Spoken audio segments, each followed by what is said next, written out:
Гэтыя падвалы доўгі час былі зачынены для наведвальнікаў. Іх рэдкімі гасцямі станавіліся толькі аматары экстрыму. У любы момант тут магло адбыцца абвальванне.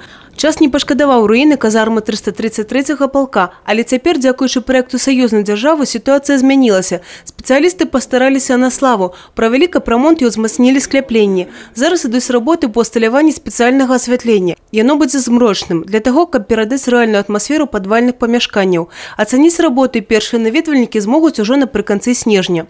На этой руине были выполнены кровельные работы, ремонт кровли, чтобы отсечь проникновение воды в кирпичную кладку. И в подвалах ремонт кирпичной кладки.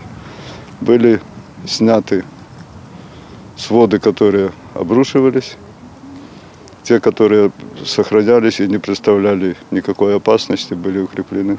Аб веках летапісу Брэсцкай крэпасці распавядзе экспазіцыя «Паўвежы Барбакан». Яна таксама сустрэне першых гасцей напрыканцы снежня. А вось на мосце праз рэку Мухавец толькі пачынаюцца падрыхтоўчыя работы. Верхні слой асфальта амаль знялі. Як і поручні, на якіх і зараз можна ўбачыць сляды ад куль. Іх таксама чакае рэканструкцыя, потым вернуць на ранейшыя месцы.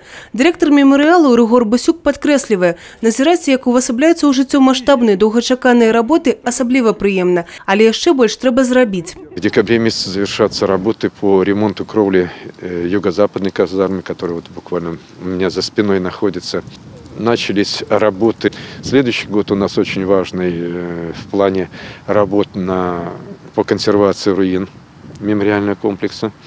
И очень-очень серьезный для нас Восточный форт.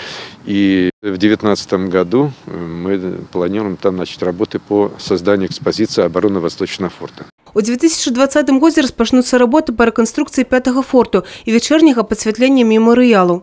Усяго ў планах капітальнага ремонту і рэканструкцыі мазіфікацыі 16 мерапрыемстваў. Евгения Мороз, Александр Сивицкий, телерадиокомпания «Брест».